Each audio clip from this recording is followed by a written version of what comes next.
The top story on ABC News Breakfast today, the Department of Foreign Affairs says it doesn't yet have official confirmation that an Australian teenager accused of buying drugs in Bali will be sent to jail for processing. Now, Indonesian prosecutors have said that this 14-year-old boy will be sent to Kerobokan prison, and that's the same jail where Schapelle Corby and the Bali Nine are being held. But the department says no decision has been made and the government is still working with the boy's lawyers to find an alternative. Australian Consul General in Bali, Brett Farmer, visited the boy late yesterday. I've just met with the boy and his parents. They're all doing well. They're all coping well. We've seen reports that the investigation is nearing completion. We and the lawyers would expect to be notified of that once the documentation is officially received by the prosecutor's office. We've also seen reports that the boy may be relocated to Kerobokan prison. That issue is one that we're waiting for further advice on. We'll deal with that if and when the situation arises. We continue to be focused on the boy's welfare. That's the main focus for our work. Australia's Consul General in Bali, Brett Farmer there.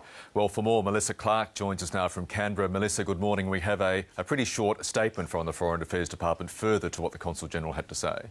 That's right, and they're reiterating that it is premature to suggest that this young boy could indeed be sent to Kerobokan prison. They're saying that that is an option, but there are a number of options when it comes to accommodating him, and they're yet to determine precisely where he will be housed over the coming days and weeks. The Department of Foreign Affairs and Trade says the Consul General, who we just heard from there, Brett Farmer, is continuing to work with Indonesian authorities in Bali, and that it's really too premature to say precisely where he will be housed. They've also thanked Indonesian authorities for dealing with this case expeditiously, which, although it may well seem slow, the Department of Foreign Affairs and Trade is making sure that it is praising Indonesia where it can by thanking them for dealing with this case on such close quarters. Now, moving along, the Commonwealth Ombudsman, Alan Asher, as we know, is in a bit of a world of pain at the moment, and he copped a bit of a hiding at Senate estimates last night. Which he would have well been anticipating, because when he was called before the Senate hearings last night, he got on the front foot and said in his opening statement that he apologised for having scripted questions that were given to Green Senator Sarah Hanson-Young to ask him at an earlier estimates hearing, because he wanted a way to raise concerns he had about the funding of his dual role of not only being Commonwealth Ombudsman but Immigration Ombudsman. So he's apologised and said it was a serious error of judgment that he made in scripting those questions. But he hasn't apologised for actually meeting with the Senator and raising these issues. His apology only extends as far as giving her questions to ask him. He says it's quite right and still proper for him to be able to have discussions with MPs and senators about issues to do with the work of his office, but he did cop quite a grilling from